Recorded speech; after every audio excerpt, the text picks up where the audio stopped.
सभी साथियों का स्वागत है अभिनंदन हमारे YouTube channel MK teaching point में। सभी साथियों से मेरा छोटा सा और विनम्र निवेदन है, कृपया आप सभी साथी इस वीडियो को लाइक शेयर करें और साथ ही साथ चैनल को सब्सक्राइब करें और अन्य साथियों को भी चैनल से जुड़ने के लिए प्रेरित करें। साथियों, यहाँ पर हम बात करेंगे उनहत्तरवां शिक्षक भर्ती की। साथियों, जैसा कि आप सभी को पता है कि 2 मई को बहुत ही महत्वपूर्ण सुनवाई लगी हुई है। जिस प्रकार से सिंगल बेंच में जजमेंट आया था, उसमें एटीआरई को जो है प्रत्यक्ष रूप से एक डबल जो है आरक्षण के रूप में बताया गया था। जिस प्रकार से आप सभी साथियों को पता है, अब बहुत बड़ा दांव जो है साथियों ने चला है और कहीं ना कहीं ये दांव अब विफल नहीं होता दिखेगा और जल्द ही इस पर निर्णय होता दिखेगा। जैसा कि साथियों आप सभी को हम अवगत करा दें कि जिस प्रकार से पिछली सुनवाई हुई, वहां स्पष्ट हो गया कि जो सरकार की मंशा थी कि कम से कम इसमें 5 से 6 हफ्ते का समय लिया जाए, उस मंशा को विफल किया गया और मामले को सुनने के लिए जो है लगाया गया। कहीं ना कहीं इसमें जनरल की तरफ से ये मांग की गई, सर हमको समय दिया जाए क्योंकि हम जो है टीटी पर जो है बहस करना चाहते हैं। तो कहीं ना कहीं इस पर जस्टिस ने स्पष्ट कर दिया कि टीटी जो है किसी भी तरीके से सिलेक्शन का हिस्सा नहीं है। इस पर बहुत सारे जो है कई सारे जो हैं अभी तक आर्डर्स आ चुके हैं, चाहे वो आपके डबल बेंच, सिंगल बेंच या सुप्रीम कोर्ट के हो। तो देख सकते हैं कहीं ना कहीं टीटी का विवाद लगभग थम चुका है, उस पर ज़्यादा कुछ नहीं होना है। हो हल्ला भी मचाया जा रहा है लेकिन ऐसा कुछ नहीं होने वाला है। लेकिन अगर हम बात करें यहाँ पर जो सबसे मेन पॉइंट है कि एटीआरई का, यहाँ पर आरक्षण पीड़ित साथियों ने बहुत बड़ा दांव चला है और हो सकता है कि इस बार का दांव विफल नहीं होगा और एटीआरई पर बड़ी जीत आप सभी लोगों को देखने को मिलेगी। और जिस प्रकार कोर्ट ने निर्देशित किया है कि हम इस मुद्दे को सुनेंगे और डिसाइड करेंगे, यानी सुन के डिसाइड करने का मामले की बात यही है कि अब स्टे की जो बात है वो स्टे की जो है स्थितियां अब क्या होंगी, ये देखने वाली बात होगी। इधर अभी स्टे को लेकर के पिछली डेट में जो बात की गई थी सुदीप सेठ की तरफ से कि हमको जो है इस पर स्टे दिया जाए, यानी जो सिंगल बेंच का जजमेंट है उस पर स्टे दिया जाए। इस पर सरकार की तरफ से जो एडवोकेट थे उनसे जब पूछा गया तो उन्होंने कहा कि हम किसी भी प्रक्रिया पर आगे अभी तक नहीं बढ़ रहे हैं। तो जब तक सरकार किसी भी प्रक्रिया ने सिंगल बेंच के जजमेंट को फॉलो करते हुए कोई भी प्रक्रिया आगे नहीं गतिमान करेगी, तब तक स्टे नहीं मिल सकता है। तो किसी भी प्रकार से अब स्टे मिल पाना मुश्किल ही लग रहा है। फिलहाल अगली डेट में क्या होगा ये देखने वाली बात होगी, लेकिन जो चांसेस लग रहे हैं वो ये लग रहे हैं कि एटीआरई पर जल्द ही आपका मैटर जो है डिसाइड कर दिया जाएगा डबल बेंच की तरफ से। कि जो सिंगल बेंच ने जजमेंट दिया है कि एटीआरई में जो डबल आरक्षण की बात की जा रही है वो कितनी सफल है, कितनी जायज़ है और क्या आरक्षित वर्ग के साथियों के लिए जो चीज़ें हैं वो गलत निराधार है, यानी इन सभी पॉइंट्स को देखते हुए ये किया जाएगा कि एटीआरई पर जल्द ही आप सभी को महत्वपूर्ण निर्णय देखने को मिलेगा कोर्ट की तरफ से। और इसको लेकर के डबल बेंच से बड़ी आस भी हमारे साथियों को है कि एटीआरई पर जीत जरूर सुनिश्चित की जाएगी और एटीआरई पर जीत सुनिश्चित होने से जो है आरक्षित वर्ग के सभी साथियों को बहुत बड़ा फायदा मिलेगा। कहीं ना कहीं आप सभी साथियों को पता है कि इस भर्ती में बहुत सारे विवाद अभी भी थमने का नाम नहीं ले रहे हैं। तो कहीं ना कहीं इन सभी चीज़ों को देखते हुए जो ये आरक्षण साथियों का जो नया और स्पष्ट रूप से जो दांव चला गया है एटीआरई को लेकर के वो सफल जरूर होगा और हम यही आशा करते हैं कि डबल बेंच आप सभी लोगों के पक्ष में बड़ा फैसला सुनाएगी और 2 मई की जो अहम सुनवाई लगी हुई है बहुत ही महत्वपूर्ण होगी और जो है आरक्षित साथियों के लिए एक बड़ी जीत सुनिश्चित करेगी।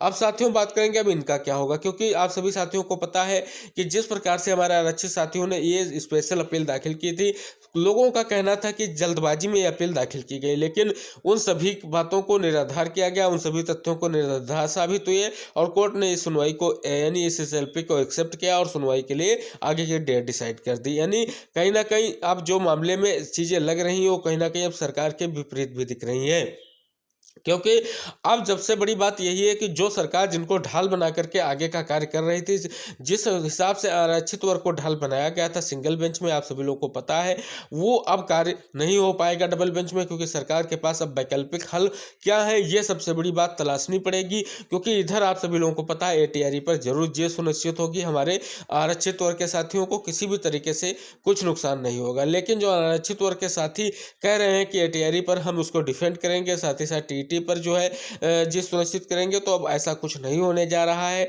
एटीआरई पर किसी तरीके से कुछ नहीं हो सकता है, क्योंकि जिन एडवोकेट्स को उन्होंने यहाँ पर लेके आए हैं, यानी एसके कालिया सर है, अशिष चतुर्वेदी सर है, या किसी न किसी तरीके से 69 शिक्षक भर्ती से जुड़े हुए हैं बहुत दिनों से, और 90 से 97 की जो बात की गई थी वहाँ पर उन्होंने स्पष्ट रूप से एटीआरई को भी जो है सिलेक्शन का पार्ट नहीं माना था। तो कहीं ना कहीं सब चीज़ों को अगर हम देखें तो यहाँ पर स्पष्ट रूप से एटीआरई पर जीत सुनिश्चित दिख रही है हमारे आरक्षित वर्ग के साथियों के लिए। लिए।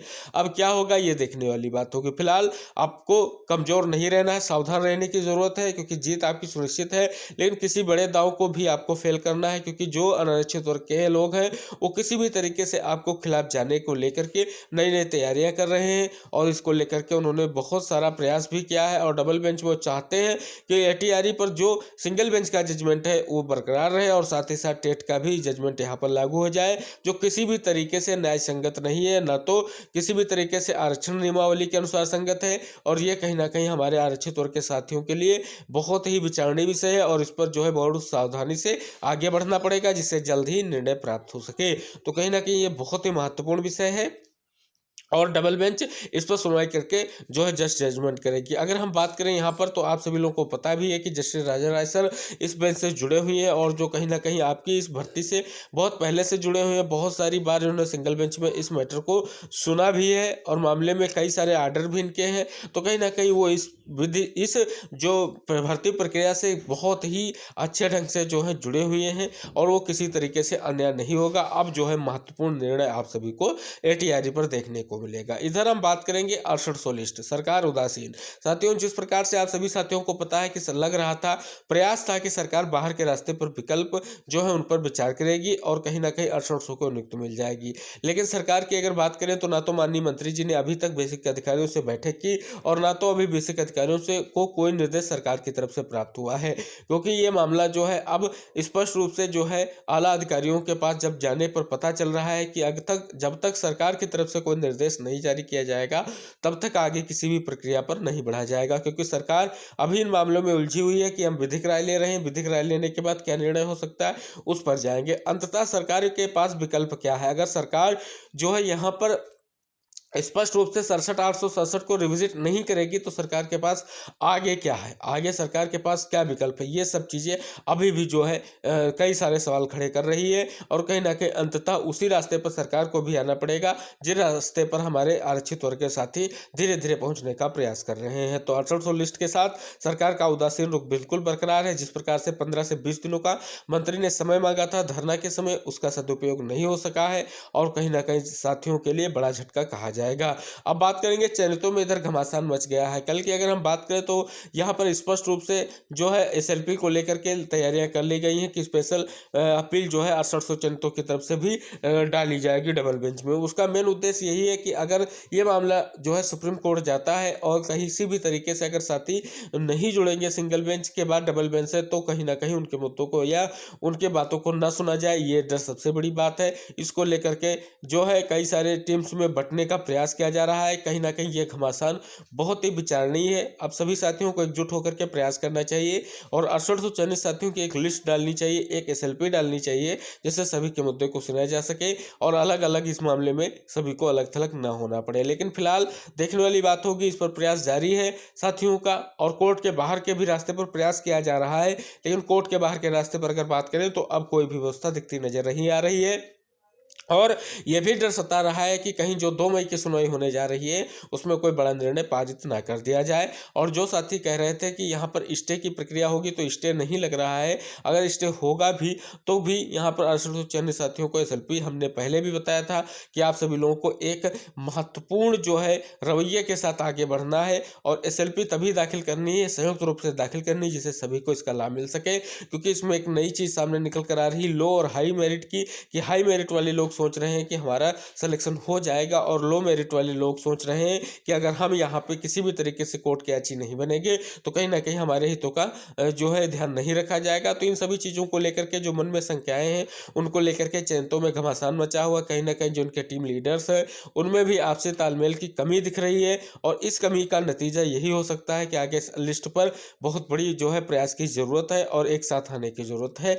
तो अब साथियों को यही करना है कि एक साथ मिलजुल कर एक लिस्ट को लेकर के बचाने का जो प्रयास है, संयुक्त रूप से जो अब तक किया गया है, वो प्रयास किया जाए, जिससे आगे भविष्य में जो भी धरना या प्रदर्शन या जो भी रणनीतियां हो, उन पर सारे शिक्षक साथी अमल कर सकें। ऐसा ना हो कि आप इस समय बट जाए, और आगे जब आपके धरने की या कुछ सरकार से मांगने की नौबत आए, तब आप सभी लोग एकजुट ना हो पाए, और सरकार की मंशा वही है अपने आप में स्पष्ट हो जाए कि सरकार लो और हाई मेरिट के गुणांक की जो बात है, उस पर खेल करके आगे बढ़ जाए, और कहीं ना कहीं 6700 लिस्ट को जो रद्द किया गया है, उसी फैसले के हिसाब से किसी भी साथी को कोई भी न्याय प्राप्त ना हो सके। अगर साथियों ये हम आपको अवगत कराते हैं, जो हाई मेरिट के हमारे साथी हैं उनका जो है चयन बिल्कुल पक्का वैसे भी लग रहा है। अगर रिविजिट की प्रक्रिया को अंजाम सरकार के द्वारा दिया जाता है तब भी नियुक्ति उनको मिल जाएगी, किसी भी तरीके से कोई दिक्कत वाली बात नहीं है। क्योंकि अगर समायोजन पॉलिसी बनेगी तो इनको फायदा जरूर मिलेगा और किसी भी तरीके से कोई भी ऐसा उद्देश्य नहीं होगा सरकार का कि वो किसी भी तरीके से आगे ना बढ़े। अब सबसे बड़ी बात है 67,867 पर सरकार का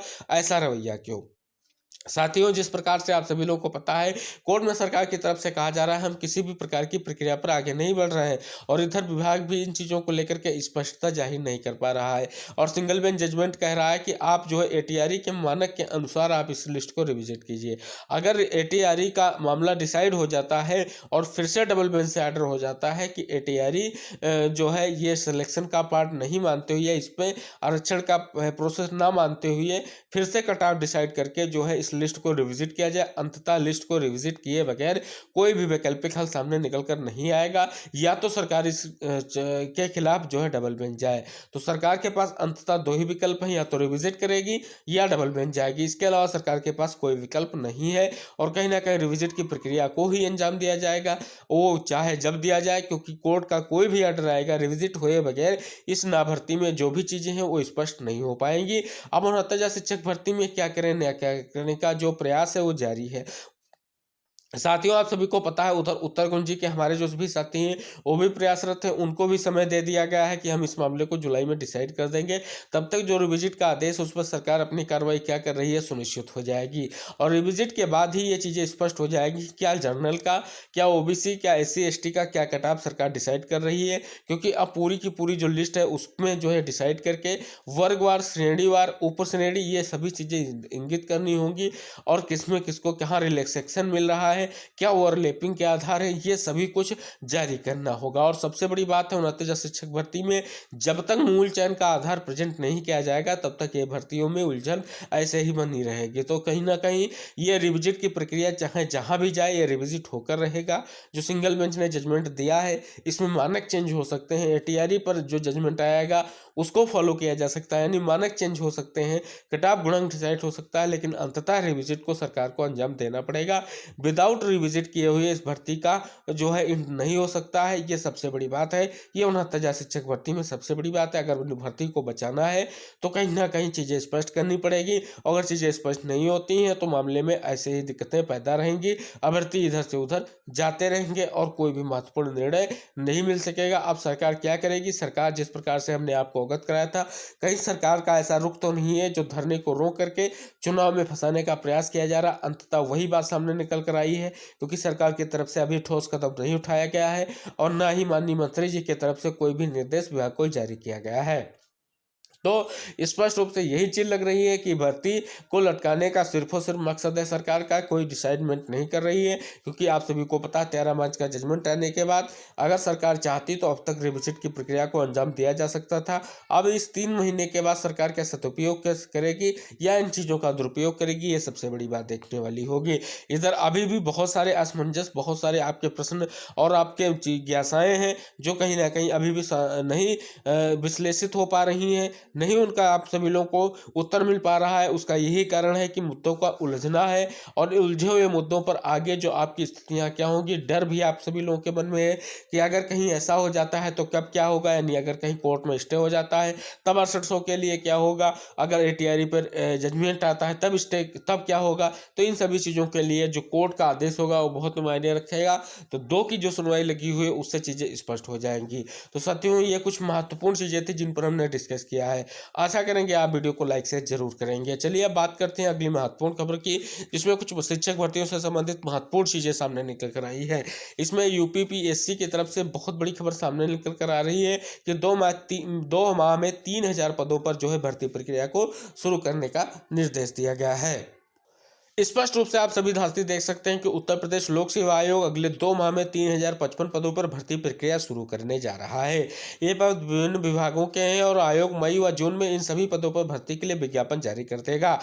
इसके साथ ही आवेदन की प्रक्रिया शुरू हो जाएगी। सिर्फ यही नहीं, यूपीपीएससी की 31 मार्च 2023 तक 5103 पदों पर भर्ती के लिए विज्ञापन जारी कर चुका है और इन पदों पर चयन की प्रक्रिया चल रही है। ऐसे में आयोग एक वर्ष के दौरान कम से कम 8158 पदों पर भर्ती करने जा रही है। जून के बाद कई अन्य विज्ञापन भी जारी होंगे। आने वाले दिनों में आयोग 10,000 से अधिक बेरोजगारों को नौकरी देने जा रही है। आयोग को पिछले वर्ष का प्रदर्शन भी काफी अच्छा रहा। 1 अप्रैल 2022 से 31 मार्च 2023 तक आयोग ने 13,110 पदों पर भर्ती के लिए विज्ञापन जारी किया और इसमें 12,236 पदों के चयन की प्रक्रिया पूरी कर ली गई। इसमें लिखित परीक्षाओं से होने वाली भर्तियों के साथ सीधी भर्तियां भी शामिल हैं। साथ ही साथ यहाँ पर स्पष्ट भी किया गया है कि जो है भर्तियों को लेकर के स्पष्टता दी गई है। तो बहुत ही महत्वपूर्ण खबर सामने निकल कर आ रही है। इसी के तहत एक महत्वपूर्ण खबर सामने निकल कर आ रही है कि वर्तमान में 5103 पदों पर चयन प्रक्रिया जो है गतिमान है। आयोग सूत्रों की माने तो शैक्षणिक योग्यता की समकक्षता विवाद के कारण तमाम पदों पर चयन प्रक्रिया शुरू नहीं हो पा रही। अपर निजी सचिव, राजकीय विद्यालयों में एलटी ग्रेड यानी सहायक अध्यापक, समीक्षा अधिकारी, कृषि सेवा आदि भर्तियों की शैक्षिक योग्यता की समकक्षता निर्धारण के लिए पत्राचार किया जा रहा है। आयोग के अध्यक्ष संजय श्रीनेत का कहना है कि भर्तियों में विवाद कम करने के लिए अब विज्ञापन के साथ साथ संबंधित विभाग की नियमावली का भी जिक्र किया जाएगा। इससे विज्ञापन और नियमावली के अंतर के कारण होने वाले मुकदमों और भर्तियों में देरी को कम किया जा सकेगा। तो बड़ी ही महत्वपूर्ण खबर है आप सभी साथियों के लिए।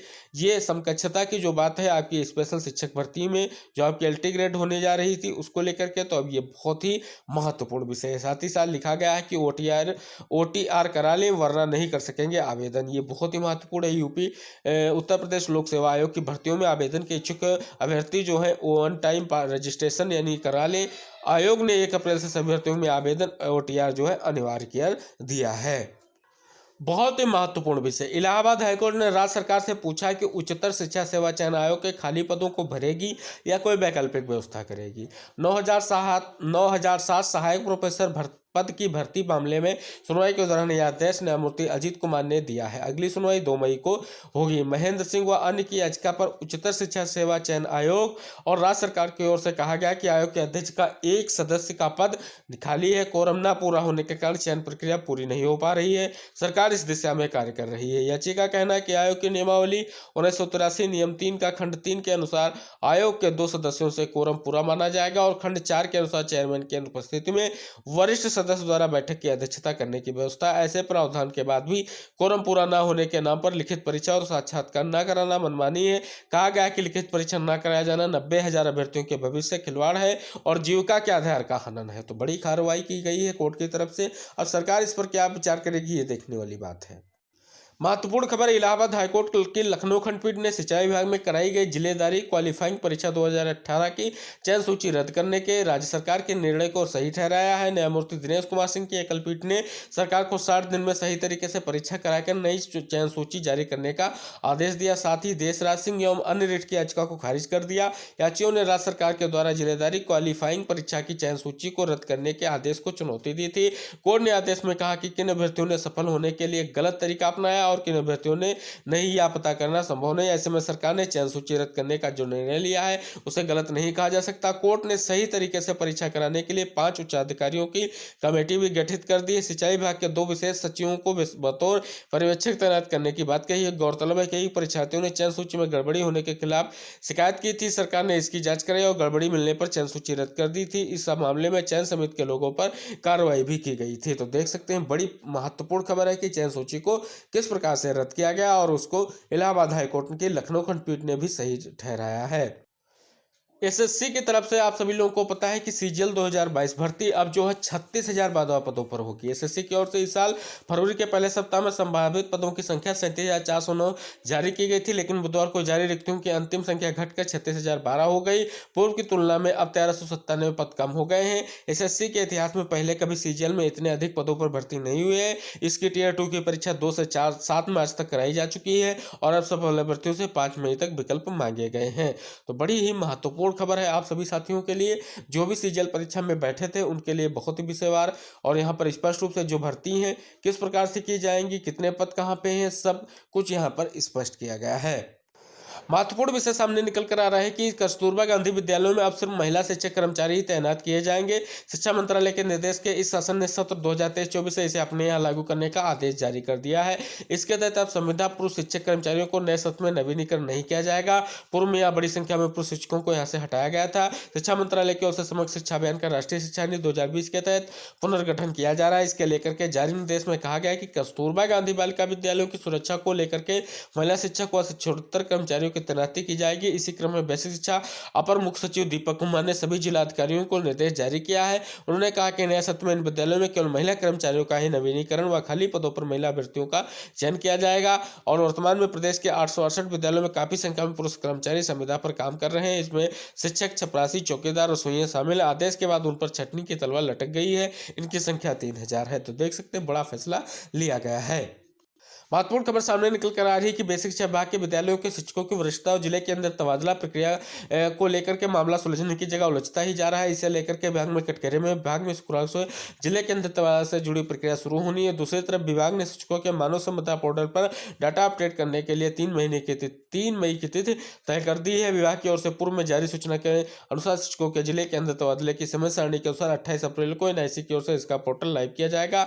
वहीं 1 से 8 मई तक शिक्षक मानव संपदा पोर्टल पर अपलोड विवरण में कमी होने पर आपत्ति दर्ज कराएंगे। इसका 16 मई तक बीएसएन निस्तारण करेंगे। 22 मई को अधिक व कम शिक्षण वाले विद्यालयों में सूची जारी की जाएगी और 23 मई को शिक्षक स्थानांतरण के लिए ऑनलाइन आवेदन करेंगे। इसी बीच सचिव बेसिक शिक्षा परिषद ने हाल ही में जारी आदेश में कहा कि स्थानांतरण प्रक्रिया में मानव संपदा पोर्टल अंकित विवरण का प्रयोग किया जाना है क्योंकि जिला स्तर पर विवरण काफी कमियां है। शिक्षकों के पद नाम गलत है, उनके मोबाइल नंबर 1 से अधिक बार अंकित है। शिक्षकों का विषय वर्ग विवरण नहीं अंकित, इसका जेंडर गलत या भरा नहीं गया है। ऐसे में सभी विषयों को इसका परीक्षण कर इसकी खामियां दूर कर 3 मई तक अपडेट करें। तो देख सकते हैं बड़ी ही महत्वपूर्ण खबर सामने निकल कर आ गई है।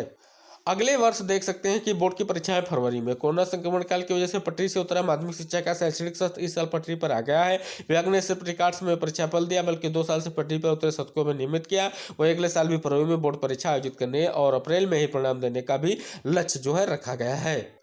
महत्वपूर्ण खबर सामने लेकर कर आ रही है कि प्रदेश के माध्यमिक स्कूलों में तैनात शारीरिक शिक्षा के प्रवक्ताओं को 1.5 दशक बाद पदोन्नति की आस जगी है। मामले को शिक्षक नेताओं ने विधानसभा में भी कई बार उठाया था लेकिन तत्कालीन सरकार सुनने को तैयार नहीं थी। मामला हाईकोर्ट तक पहुंचा और कोर्ट ने सख्ती के साथ अब राज्य सरकार से इस दिशा में कार्य शुरू कर दी है।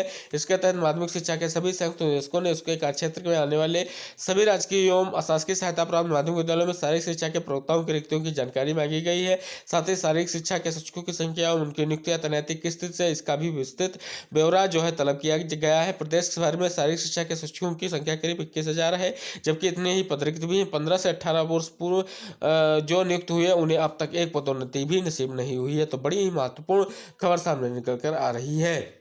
अगली महत्वपूर्ण खबर सामने निकल कर आ रही है कि राजस्व विभाग के चतुर्थ श्रेणी कर्मचारियों का ग्रेड पे बढ़ाने की तैयारी। शासन के निर्णय के करीब 7 साल बाद राजस्व परिषद ने दफ्तरी, जमादार, अर्दली सहित अन्य चतुर्थ श्रेणी कर्मचारियों का ग्रेड पे 1800 रुपये से बढ़ाकर 1900 रुपये करने की कवायद शुरू कर दी है। शासन ने 2016 में 7वें वेतन आयोग के संतुष्ट के अनुरूप चतुर्थ श्रेणी कर्मियों का ग्रेड पे बढ़ाने का आदेश दिया था। कर्मचारी संगठनों की लगातार मांग के बाद अब राजस्व परिषद प्रशासन हरकत में आया है। राजस्व परिषद के अपर भूमि व्यवस्था आयुक्त अनिल कुमार यादव ने सभी डीएम को पत्र लिखकर मंडलायुक्त कार्यालय व कलेक्ट्रेट में चतुर्थ श्रेणी कर्मचारियों के स्वीकृत पद, कार्यरत कर्मचारियों और रिक्त पदों का विवरण मांगा है। उन्होंने चतुर्थ श्रेणी कर्मचारियों का ग्रेड पे बढ़ाने से सरकार पर आने वाले जो है व्यवहार का आकलन रिपोर्ट भेजने का भी निर्देश दिए हैं। तो बड़ी ही महत्वपूर्ण खबर निकल कर आ रही चतुर्थ श्रेणी कर्मचारियों के लिए। ये थी साथियों आज की महत्वपूर्ण खबरें जिन पर हमने चर्चा की। आशा करेंगे आप वीडियो को लाइक से जरूर करेंगे। अन्य महत्वपूर्ण खबरें के साथ अगले वीडियो में फिर मिलेंगे। तब तक के लिए टेक केयर, बाय बाय, जय हिंद साथियों।